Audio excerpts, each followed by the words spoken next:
Well, maybe.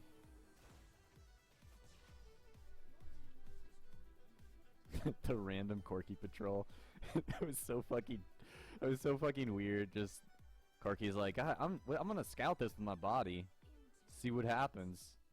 Zeblin's not fed at all.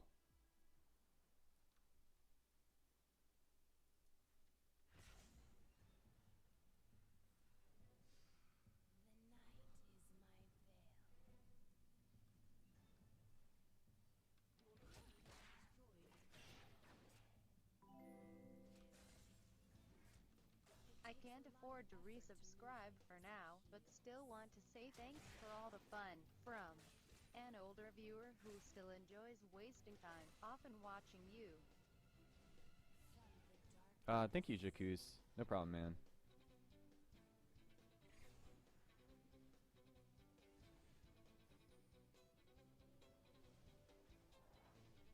Uh, Closing this game out is harder than it should because we don't have a front line. Even if I go full tank on Evelynn, it's not going to be the same as having like a Malphite or a Mundo. Where's our team? I think I can get an assassination off here on someone that goes for red. Maybe the Gangplank, but it'd be nice if their ADC came here.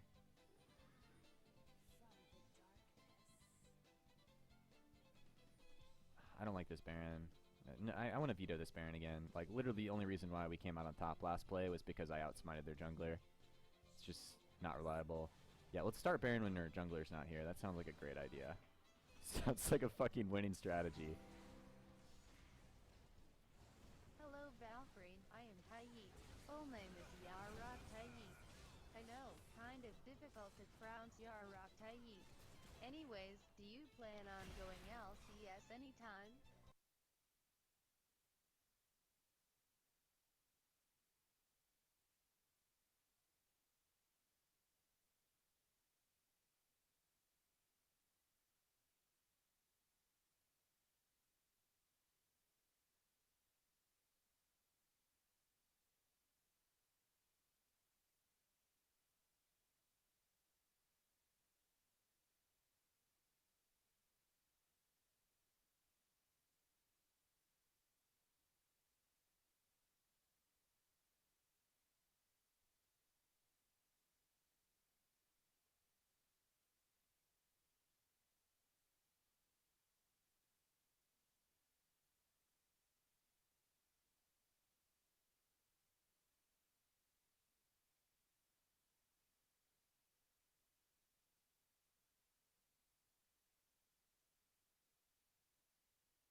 That's why I play mainly jungle and mid.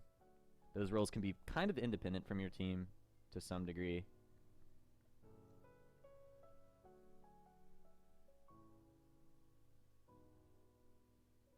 What are my thoughts on Ezreal? Blue Ezreal? I like Blue Ezreal if he's played by the right person. Blue Ezreal can be a really strong carry if you make it to late game and the person playing it is, you know, a good AD carry. But it has a very high skill cap. You got to hit the skill shots to be strong. Not something I'd recommend for players that are inexperienced in the role of AD carry or think they're experienced and yet they find themselves in a lower level of play and stuck there. You need to play like the easier ADCs if you're trying to learn the role of AD carry. Not even like easier, but like just champions that are more effective earlier on, like Lucian, Miss Fortune. Those two ADCs by themselves are like head and shoulders above the damage output that Ezreal can do early in mid game. The blue Ezreal build doesn't peak till late game, even like late mid game, where you can like really abuse the range on your poke and it just hits really hard. But yeah, I think Blue Ezreal's really good if it's played by the right person, and otherwise it's terrible. What are my thoughts on Zac right now? Zac's decent. He's got good engage range. He's hard countered by some of the current jungle choices like Poppy, so you don't want to blind pick it. And against mid laners with high mobility like Fizz and LeBlanc, it's a very, very bad choice. Like, very bad. I'll pick jungle Zac if they have a very immobile mid laner like Twisted Fate or something on that caliber of just they don't have dashes. Because if they dash the Zac E, you're not going to kill them. And so Zac is a very, very bad pick against high mobility comps like Riven, LeBlanc, Fizz, etc. But against low mobility team comps, especially low mobility AD carries, Zac is quite good. How's Graves early game? Very strong. I think Graves is top 3 junglers at the moment in solo queue. Ridiculously good early game. Jungle clear, you don't lose any health. And the early ganks are surprisingly strong because of his dash and the damage you can output plus smoke screen. Do I steady patch notes? I mean, yeah, when a patch comes out, I like to, dig deep and look between what everyone else is thinking about and also just try to apply it to what I think will matter in my ELO. And then, like, you should look at patch notes like a week after the patch is already launched and just refresh yourself to make sure you remember everything that was changed. Because you can read the patch notes the day before and then, like, you just get caught up with the game and forget about some of the changes. Especially if you read the patch notes and think you know everything before you play on the patch, there are a lot of things that are not going to be the way that you imagine it to be. What is the most contested position? Probably mid lane. Mid lane is very, very hard to get in higher levels of play, to the point where at the end of Season 5, even though mid lane was one of the roles that I played, at least one of the 2 that I spammed to get to Challenger every season, I got to the point where you could almost never get mid lane because you'd have 1 or 2 mid-only players in your team, and if you took mid from them, they probably would play very poorly in the other positions. So it was like very difficult to practice mid at the end of Season 5, so I kind of got rusty at it and trying to work myself back up to where I was before.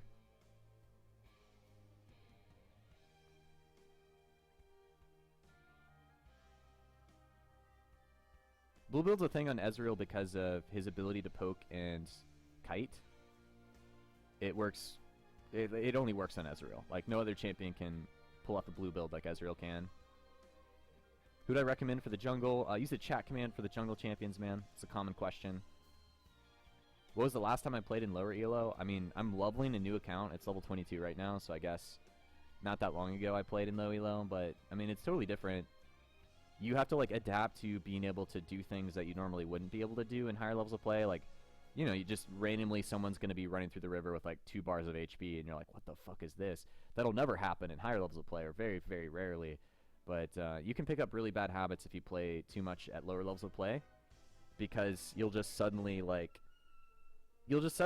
pick up things. You'll like do things that would never work in high elo but works in lower elo, and you just do it consistent. Like, just sit in a bush. Like, in higher levels of play, it's almost always a bad idea to sit in a bush if you don't know it's warded or not. But at lower levels of play, people do it all the time and get kills, and they think that they can do it consistently. But as soon as, like, teams start warding more, like, going for solo plays is a really bad idea at higher levels of play. It can really throw the game. But lower levels of play, you can, like, solo carry by, like, bush camping, getting 1 kill, then another kill. Then your team is, like, accidentally, like, being helpful in some way. And, it totally can be a carry strategy to, like, bush camp at lower levels of play, because people just, like, don't really ward. They don't buy pink words, and Sightstone is like, what is a Sightstone? I've never seen that before, and I'm a support main. But yeah, I don't like to play at lower levels of play for too long, because even though it might be kind of fun to smash people, you just pick up really bad habits, and it just ends up hurting yourself as a player in the long run.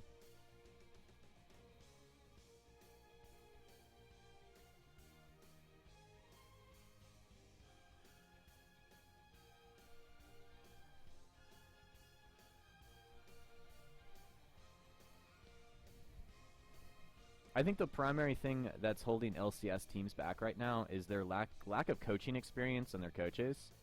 If you look at LCK teams, even Chinese teams, they have a really, really nice coaching staff. Like, their coaching staff has a lot of experience. They know their strategies, and it's very clear cut. Like, you can just see a massive difference at the level of play that the team is thinking at, because of their coaching staff. And that's not to knock the coaching staff of NA. Like, it's definitely gotten a little bit better than where they were before. But I think that's the primary thing holding back North American teams and European teams, for that matter, is their coaching staffs and their organizations seem to not be on par with the LCK and the Chinese teams. I'm an outside viewer. I've never, like, been to a Korean gaming house and like sat in their meetings. But just looking at their strategies that they do, it's very clear to me from a player playing at a higher level play that you see like the strategies that the LCS teams try to execute versus the Korean teams, and it's just totally different.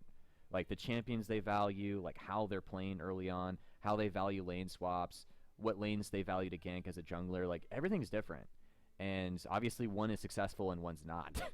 So I think that's the big difference is the coaching staffs for the foreign teams are fucking great right now. And they've been great. They've always been one step ahead. And yeah, it's really held back the North American teams, I think. I think there's a lot of talent. Like you look at TSM.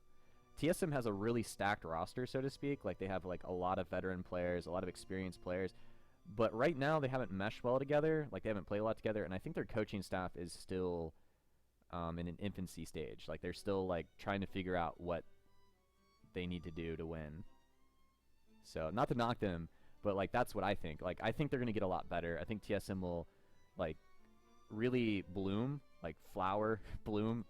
They're going to become a lot better, but it's going to take a lot of trial and error, like throughout the season. I think they're going to still probably go to Worlds and stuff like that, but it's going to be hard for them to get through this early phase since the roster is so fresh and their coaching staff, I think, is all new. Why don't I coach? The only offers I got to coach were for challenger teams. I never got any LCS coaching spot positions. I probably would have. Like, I was actually looking to coach, like, a couple months ago. Like, I was actually, like, actively talking about it a lot on stream, hoping catch the ear of the right organization. And I never was received, never got an offer, not even as an analyst.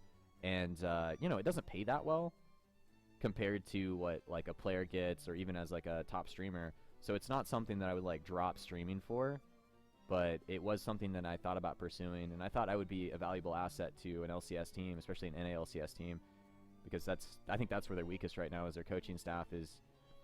They might have like players that were experienced at some point coaching, but are either no longer relevant or don't, they might be top tier players, but they might not be very effective at coaching and coming up with strategies for teams to execute. It's really hard to find someone that not only plays the game and understands the game at a very high level, but can talk about it and simply create strategies that are good. like I don't know. Like that's how I feel. I felt like I would always be a good coach, but I've kind of passed that now. I'm to the point where like taking a coaching spot would honestly be a step in the wrong direction for my career choice.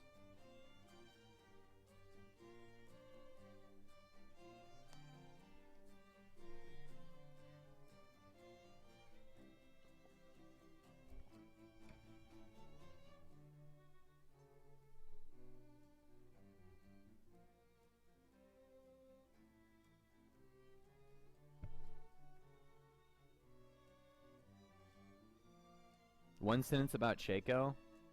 He wishes he was better late game. No, okay.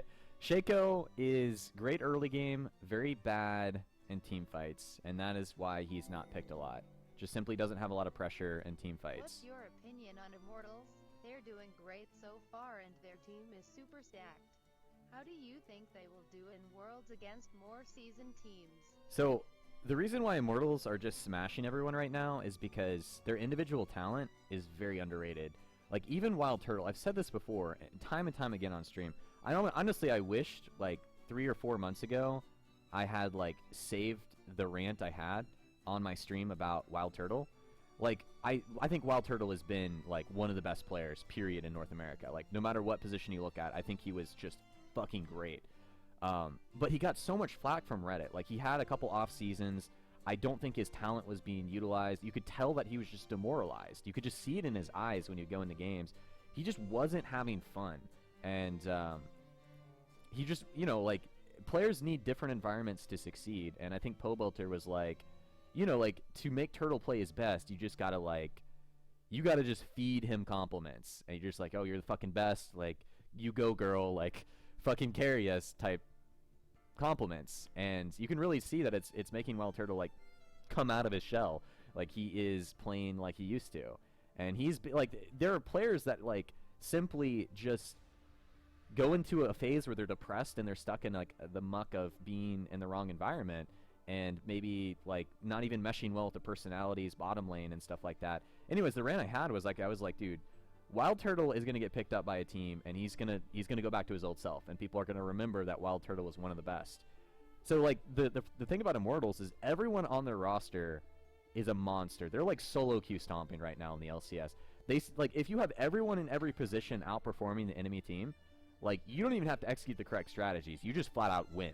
Like if your top laner is like beating their top laner, your mid laner is beating their mid laner, your jungler is beating their jungler, and bot lane is winning, you just win. Like in solo queue, if every lane wins, like the game is 10 minutes, right? Like everyone just pushes and you win because no one can make plays in the enemy team. That's what the Immortals are doing in the LCS right now. They flat out just have the superior talent and it's being executed correctly. They don't even have to do crazy strategies. They're just flat out outplaying their opponents in laning phase. And that's going to change once the other teams like get more adapted. But right now, I think the Immortals just flat out have the most talented roster, and it shows. Like it's very obvious that they have the most talented roster, to me at least.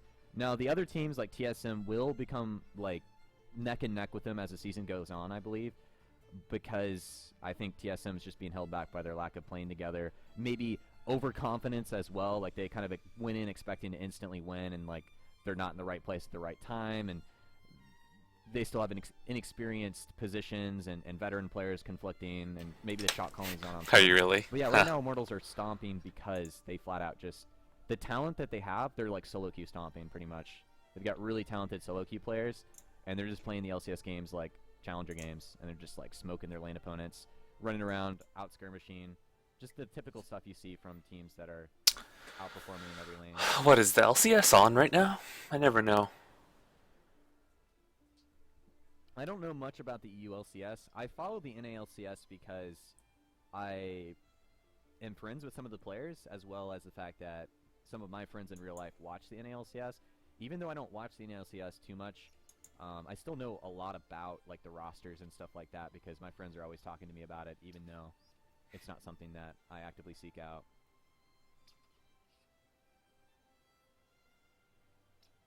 Do I think Immortal solo lanes are better than Energies? I don't know. Oh, maybe I should watch.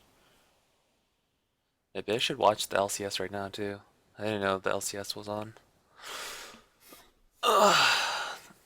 There's so many streams I want to watch, but there's just so little time. There's so little time to watch everything at the same time.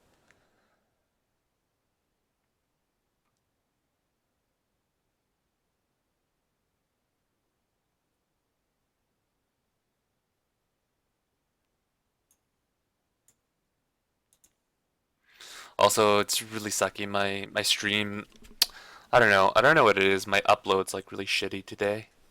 It's really painful.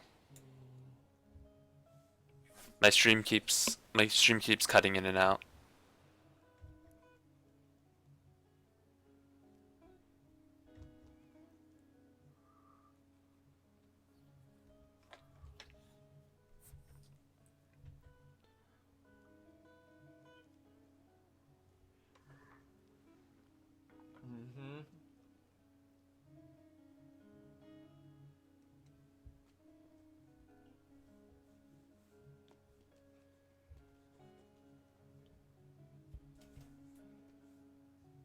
This music is so peaceful.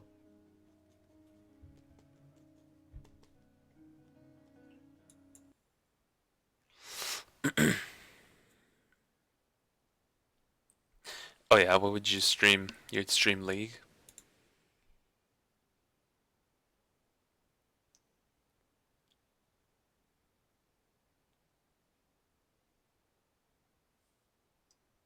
What he was at 70 KDA at one point during Worlds. Super high. Holy shit, Immortals crushing them. I've been waiting so long to see 100. Immortals fucking trashing them. Fucking trashing them. Hey! Hello, Sophie. Hey, what's up?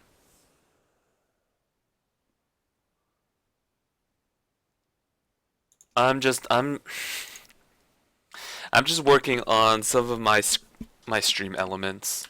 You know, I'm just trying to work on my stuff so my stuff doesn't look so shitty. So I have a new like offline screen thing, so this is what it'll look like when it's offline.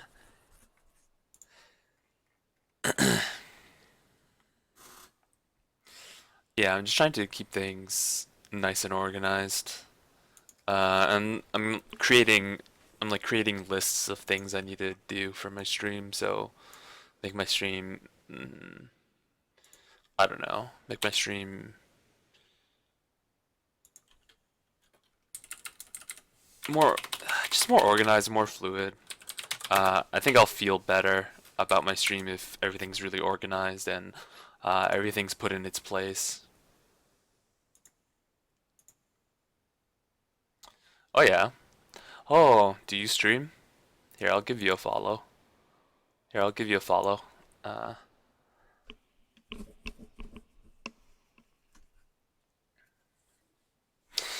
Thursday, you will have your first painting tablet, or your first graphics drawing tablet. What would I recommend for practicing? So I would recommend. I would probably recommend.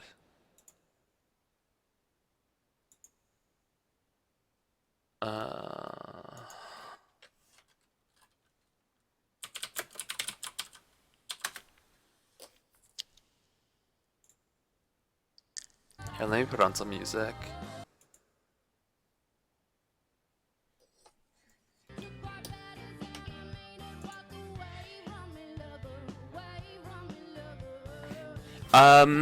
What program? A lot of people say Paint Tool Sai is a good program, but you know, for me, I don't know how good are you, Prom Queen? How good are you at drawing? The thing about Paint Tool Sai is Mischief's kind of fun. It's like a vector drawing program. So it's kind of like if you're drawing in Flash. But I don't know. I would say Krita is quite a nice program. It's not overly complicated.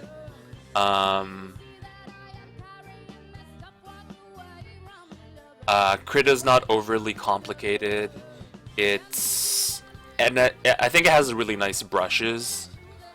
It's pretty simple. It's not as it doesn't have as many features as Photoshop or GIMP, because Photoshop and GIMP are more, you know, Photoshop and GIMP are more photo editing programs.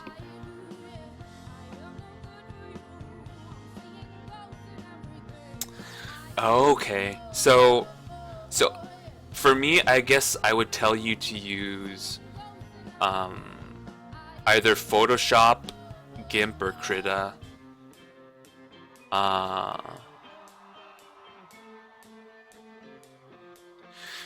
But yeah, there's a lot of programs. They're all kind of the same. The only thing that I don't like is Paint Tool Sai. Paint Tool Sai has a line stabilizer. I don't like it when the programs have line stabilizers.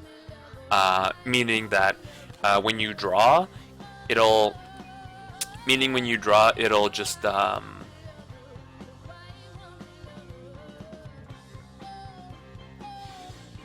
meaning when you draw, it'll cheat for you. Well, it's not cheating, but when you draw, it'll smooth out your cruddy lines.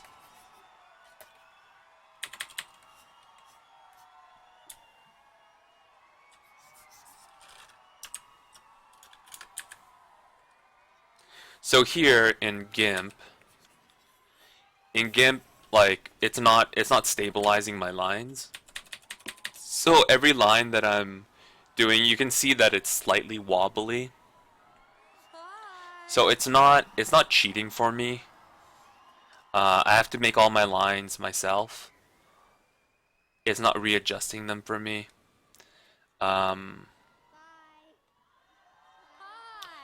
So that's why especially if especially if you're not already good at drawing, I think getting a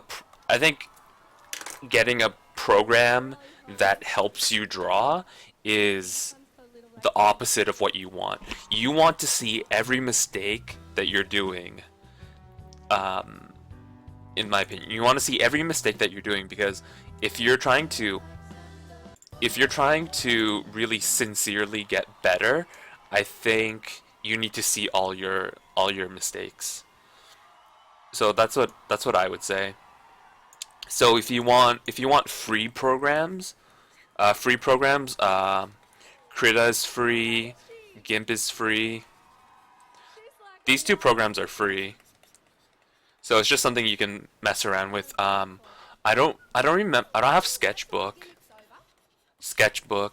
but I think that might be free. And also, like Sophie said, Mischief, however you spell it, Mischief is free. Yeah. So, I mean, you could use Paint Tool Sai and just turn off the line stabilizers, or like Manga Studio or whatever. You can just turn off the line stabilizers, because it's just gonna make you really reliant on it, and you'll never really learn how to make your lines nicer. You'll never learn how to just make your lines nicer and just be able to do it. Because what you're gonna end up doing is, if you're reliant on the line stabilizer, you're just gonna keep drawing the line over and over again. You're gonna keep doing this, trying to get the line right, because the program is just gonna keep like adjusting it for you, and you're just gonna keep doing this, trying to get the line just correct, instead of just learning how to control your pen and how to control your hand so you make the line good the first time. So if you want to make a circle, just being able to draw a circle is something you need to know how to do. So that's not the greatest circle, but you know, it's something you need to learn how to do.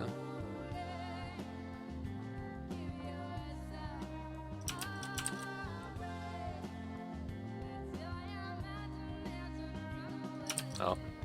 And then drawing bigger circles, of course, is harder. It's pretty difficult. Drawing circles is one of the hardest things. Drawing a nice circle.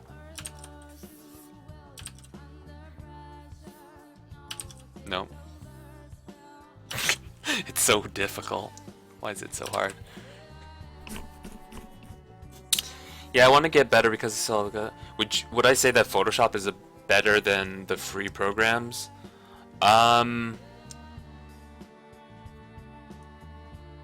Photoshop is just the most common program. I wouldn't say it's better than the free programs. And also, if you're just starting out with digital, there's a lot of stuff in Photoshop you'll never use. And, you know, I don't even use that many things in GIMP, even though I should. Like, I basically just use the brush. The brush and the eraser. I don't use very many different things in GIMP.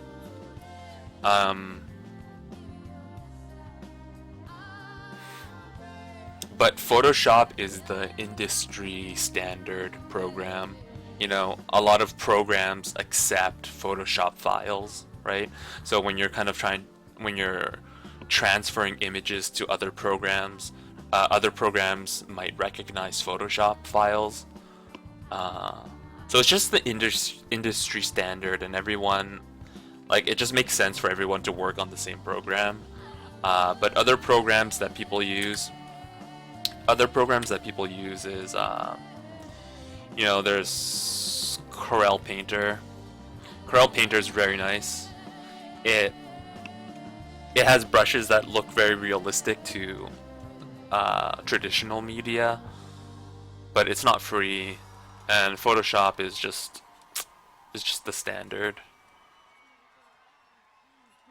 And then free stuff, Krita.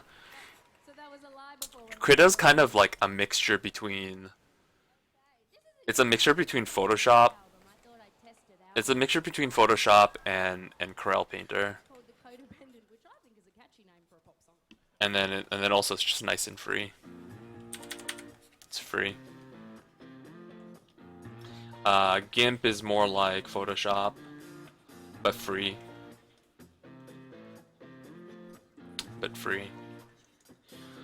Mischief is free. Mischief's not like any of these. Sheaf? Is that how you spell it? Sheaf? It's free. So, I mean, I guess I would tell you right away, just get Krita and GIMP, because those are free. And you can just use those to fool around. Go look up Sketchbook. I don't know if there's like a Sketchbook Express or like Pro versions, but I think maybe there might be a free version, maybe. So I would tell you to go search out Krita, GIMP. That color doesn't show up. Just go search out Krita. No, not that color either. Go search out Krita, GIMP, and Sketchbook. Those ones would probably be the easiest to start out with. Sorry, I ramble a lot. Sorry. But yeah, those would probably be the best for me, especially if you don't want to spend any money. What kind of tablet did you get?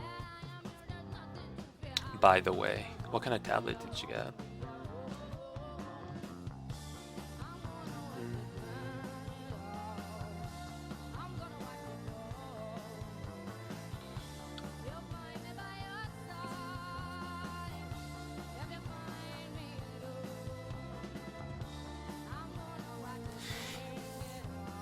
One thing I want to tell you is that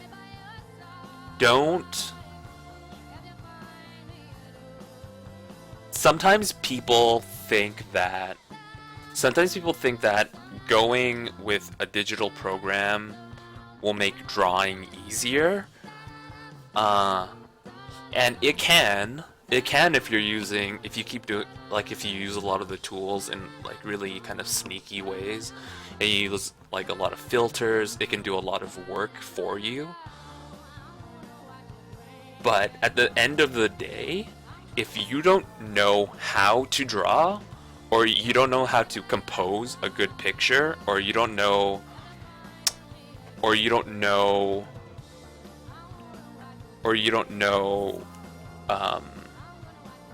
how to use colors and values effectively, the program's not going to do the work for you.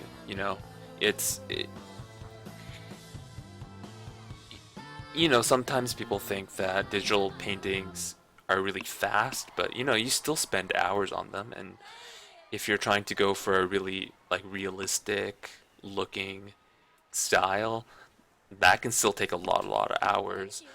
Sure, digital's faster than painting in some ways, because you don't have to wait for everything's faster than oil painting. That's kind of like not even a thing that matters. Everything is faster than oil painting. Oil painting is so slow, especially if you're putting a lot of paint on the canvas. Oil paint takes forever to dry. So saying digital's faster than oil painting is like saying, oh, digital's faster than an ice age, Of course it's faster than this super hyper slow thing. But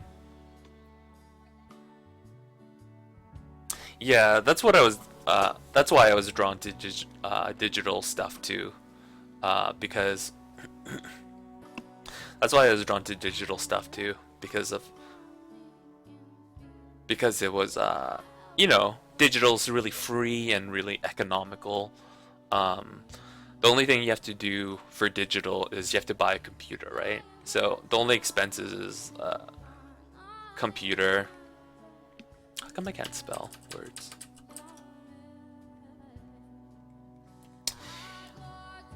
Like computer and tablet can be expensive. But then after the initial, after the initial stuff, it's free forever, right?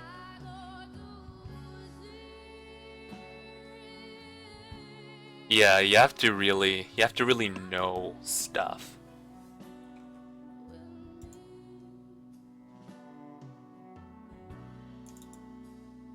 Because I was doing some hand studies. I was doing some hand studies, so I was just painting some hands, and this wasn't made easier by anything. I was just drawing it all on one layer. Maybe I could have cheated a little bit. Maybe I could have used layers to help me with some of the stuff.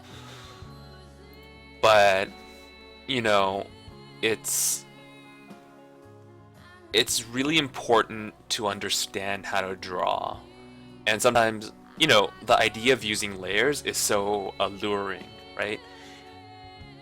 Because layers, you get to try something, right? With a layer, you get to try, oh, maybe I wanted to put a little bit of maybe I want to put a little green here, Maybe I want to put a little green here, and then I'll change the layer to multiply or something, or I'll change it to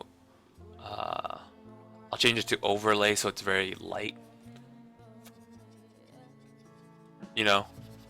It's like, oh, look, I can put kind of like these values, and it's very light, and it's kind of, it's kind of exciting to use layers like this, and and then if you don't like it, you can just undo it and stuff.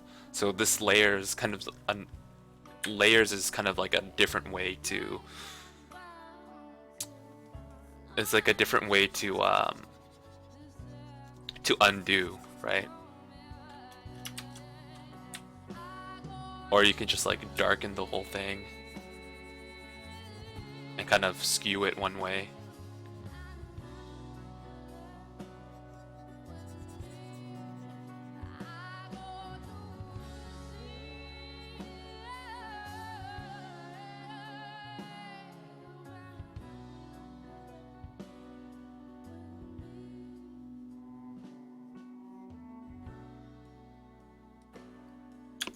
And then you come back with the eraser, and you kind of like.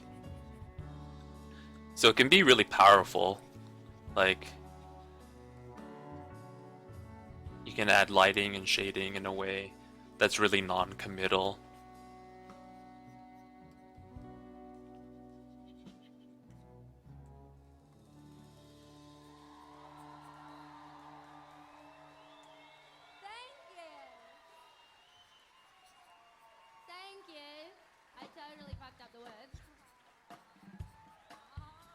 And you kind of like can like be really brave with the things you do.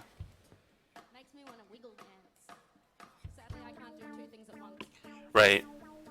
So,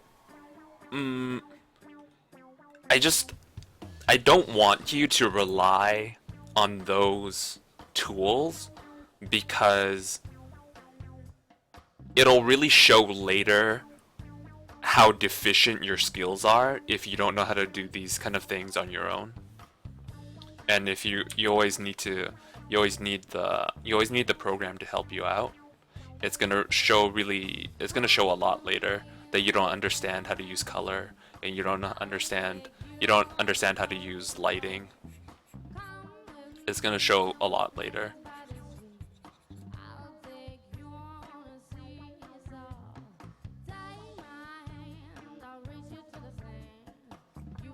So that's just kind of the things I want you to avoid, because but also I don't know what your goals are with drawing. So if your goals are, I don't know, if you just kind of want to do this as a hobby, like it's just a fun hobby that you spend a lot of time on, if it's a fun hobby, do whatever you want, like use as many kind of shortcuts as you feel is necessary, just do anything you feel like. But if maybe if you wanted to become like a professional artist, you're gonna actually need to know composition, and you're actually gonna need to know how to do things, and gonna need to know how to demonstrate them in a real way. And there are a lot of traps that you can fall into with digital art, whereas a pencil and paper, you can't fall into those traps. So I mean, I could show you some, and I still do traditional stuff from time to time. It's always good to mix things up. So here I can show you. Oh, actually my webcam is not plugged in. Let me plug in my webcam. But it's I always think it's there's a lot of lessons you can learn from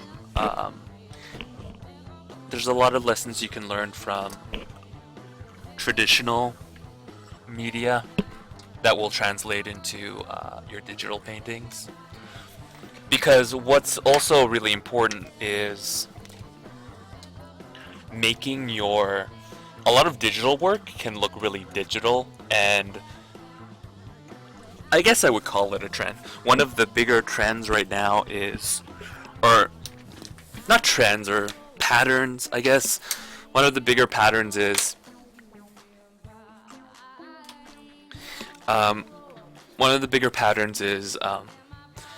trying very hard to make digital work not look digital, right? People want it to look very, almost like it was painted normally with traditional stuff.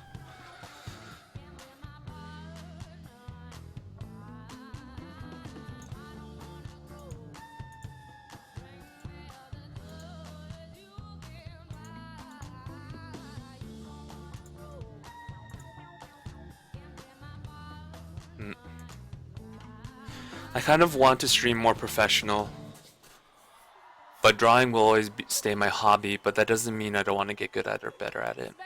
Alright. Yeah. So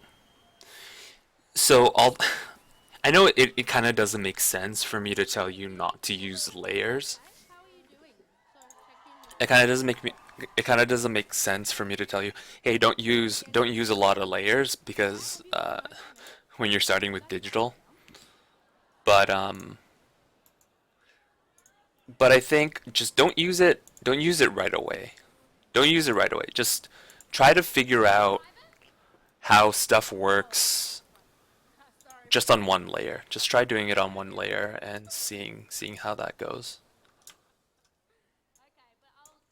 And for sure, you can always come back here and I can help you through stuff. So once you finally get your tablet, I can talk to you about it.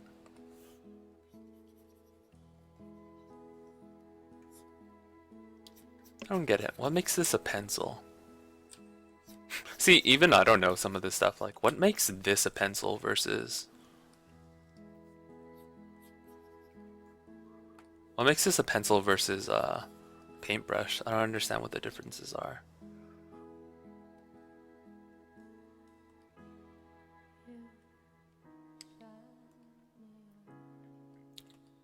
Dynamic sketching. Oh, that fucked up my screen.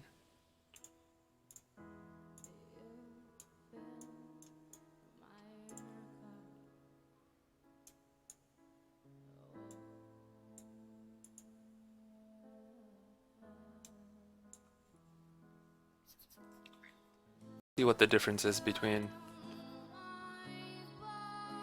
I don't really understand what the difference is between this.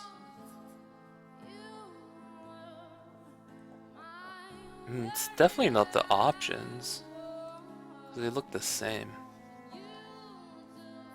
I don't understand the difference. It's the same.